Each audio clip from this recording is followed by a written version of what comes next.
Please subscribe Ito Money Vlog.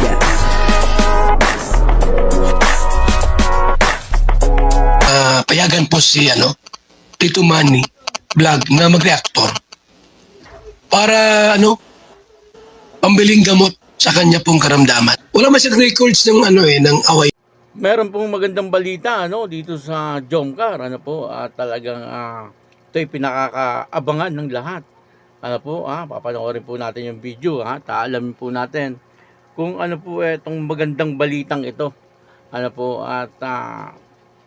Bibigyan po natin yan ng konting reaksyon. Pero bago po yan, ako muna po bumabati sa inyong lahat ng magandang umaga, magandang tanghali at magandang gabi sa inyong lahat mga kapatid. Saan man kayo ng panig ng mundo naroon ngayon, ay mag-iingat kayo palagi at pagpalain kayo ng ating Panginoon. Maraming salamat din po sa patuloy na tumatangkilik sa aking YouTube channel at nanonood sa aking video reaction. Patuloy lang po natin suportahan sila Kuya Bal Santos Matubang, Kalinga Prab, Ate Edna Vlog, Jack Tapia at yung mga kasamahan ko pong reactor sa Kalingap. Ganun din po yung mga charity vlogger na Kalinga partner. Ito po yung video na kung saan ay talagang napakagandang balita po nito. At ito po yung pinakaabangan ng lahat. Ang kabuuan po ng video ito ay mapapanood po natin sa YouTube channel ni Kuya Jens. Ayun portahan po natin Kuya Jens. Ito po yung video. Shoutout po, musta po ang mag-agum. Ayun, shoutout po mga kalingap. Okay naman po sila, okay naman po ang mag-agum. Yan, shoutout sa Team Genetics from Tito Robilita Elegado. Sir Roel of JCFL, shoutout po sa inyo. Ay, thank you po, Ma'am Salvacion Ayeng. Bumata ka po, Kuya Jens. Ay, grabe. Salamat po, thank you po. Salamat po sa mga nakaka-appreciate po. Bagay sa iyo yung gupit mo, engineer. Bumata ka. Thank you po, Tito Robilita. Salamat po. Ma'am Arlene Borja. Ay, salamat po. Blooming daw. Casey Lara, shoutout po. Rowena Arzadon, hello po, shoutout line. Hello po, good evening po. Shoutout po sa inyo lahat mga kalingap. Guys, nga pala sa mga di pa nakakapanood, baka meron pang di nakakapanood na upload ni Kalingap Rob ng part 1, part 2 ng birthday celebration po ni Viancy. Nandun rin po ang ating mga hinahanga ang love team at mga beneficiary. Pa-support po. And kanina parang, kung di ako nagkakamali, parang may lobas sa aking notification. Nag-upload ata si Kalingap Rob ng part 3. May part 3 pala. Grabe ka Kalingap Rob talaga. Malapit ka talaga bro. Grabe. Tapos sa part sana naman guys, sa second channel ni Kalingap Rob.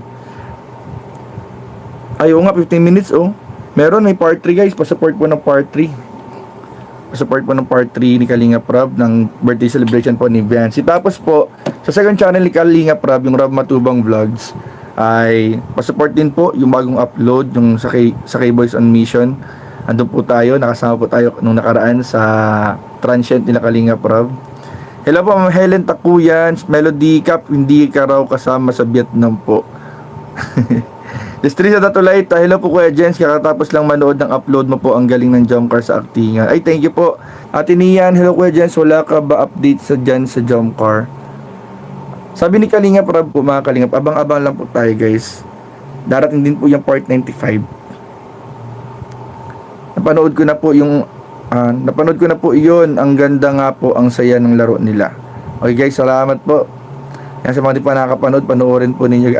Alam nyo guys, ang nakita ko guys dun sa upload ni Kalingap Rob sa birthday celebration po ni Viancy. Alam nyo po ba mga Kalingap, kaya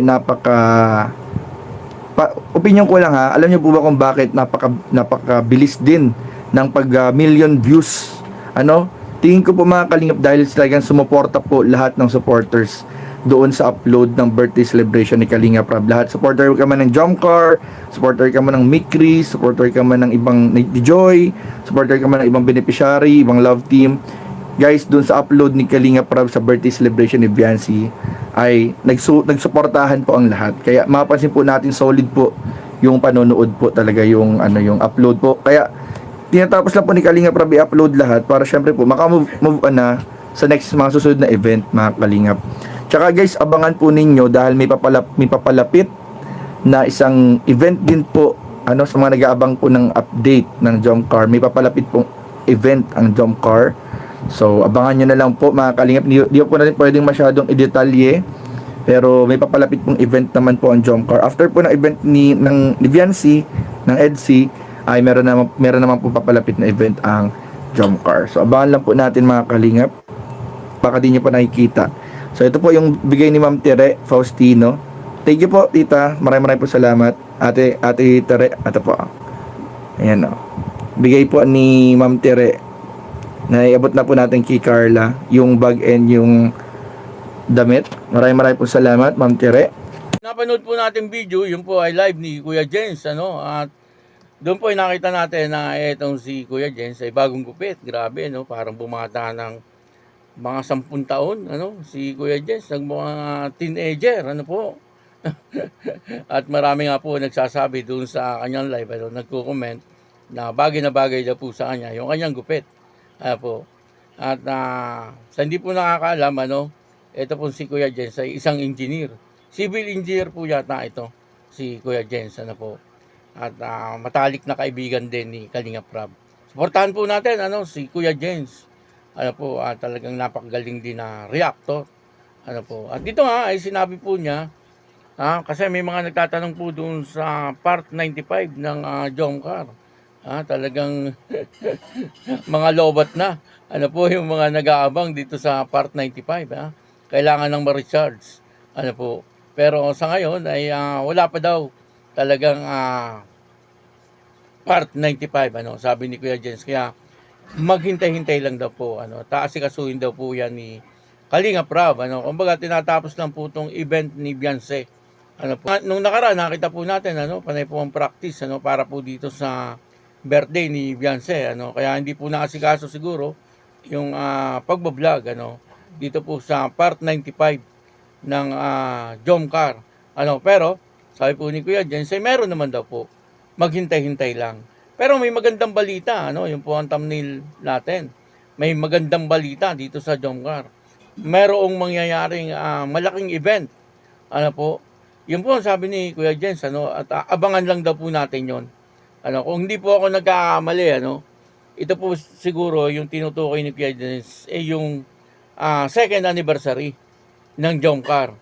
Ano po, kasi nabanggit po yan ni Kuya Neil, ano, doon po sa kanyang live din. May mangyayari nga po na malaking event din dito sa Jomcar, ano. At ang sabi nga po, parang yung second anniversary ng Jomcar, ano, at marami po talaga ang nag-aabang, ano, doon po sa second anniversary ng Jomcar. Grabe, no? Parang kailan lang itong Jomcar, ano, pero ngayon ay pangalawang taon na po pala ng Jomcar. Ano, nung una talagang natatandaan ko medyo talagang mahiyain itong si Carla, no, doon sa mga unang vlog. At hanggang ngayon naman ay mahiyain pa rin itong si Carla. Kaya lang nag-improve na, ano po. At noon ay parang love team pa lang, ano, or tandem pa lang sila ni Kalingap Jomar. Ano po, ngayon, jowa na. Kumbaga, malaki na po ang pagbabago, ano po, sa Jomcar, ano, at na talagang matatag na matatag, ano, etong Jomcar, ano, kahit nga po anong pagsubok dumarating dito sa Jomcar ay talagang hindi natitinag, ano po. At hanggang ngayon, yan na nga, ano, second anniversary na, ano po. At yun ang sinabi ni Kuya Jens, ano, sabi niya may malaking event, ano po, na mangyayari sa Jomcar. Pero hindi niya sinabi kung ito po yung second anniversary. Ano, pero sa tingin ko po ay yun po yun. Tinutukoy ni Kuya Jens, ano, yung second anniversary. Ano, hindi ko lang po alam kung sa Vietnam ito gaganapin o dito sa Pilipinas. Kasi parang pupunta po sila ng Vietnam, ano, kasama po itong Jomcar. Ano po, baka po doon ganapin. Ano, kumbaga ay doon i-celebrate, ano po, etong Jomcar sa Vietnam, ano, yung second anniversary. Hindi po tayo sigurado dyan, pero maaaring dito po ganapin sa Pilipinas. Ano po, kasi siyempre mas enjoy, ano, kung nandito sa Pilipinas. Ano po, tayo naman kahit siya naman po nila ganapin, makikita naman po natin, ano, kasi siyempre ibablog yan ni Kalinga Prab at mapapanood po natin. Kaya lang siyempre yung pong gustong pumunta, ano, doon po sa second anniversary ng Jomcar, pagka nasa Vietnam ay hindi po makakapunta doon. Siyempre, ano po, Pero kung dito gaganapin, ay baka yung mga ibang sponsor or gustong pumunta doon sa second anniversary ng Jomcar ay makakapunta. Ano po, kasi nandito sa Pilipinas. Ano po, yan naman po sa akin ay baka lang ha. Hindi ko po sigurado yan. Ano po, baka lang. Yan po ang tinutukoy ni Kuya Jens. Ano, kasi wala naman po sa sinabi kung ano pong klaseng event. Basta ang sabi niya ay mayroon daw pong magiging event ang Jomcar kasunod nitong Kibianse. Ano po. Pero para sa akin, kahit ano po yun, ay magandang balita po yun.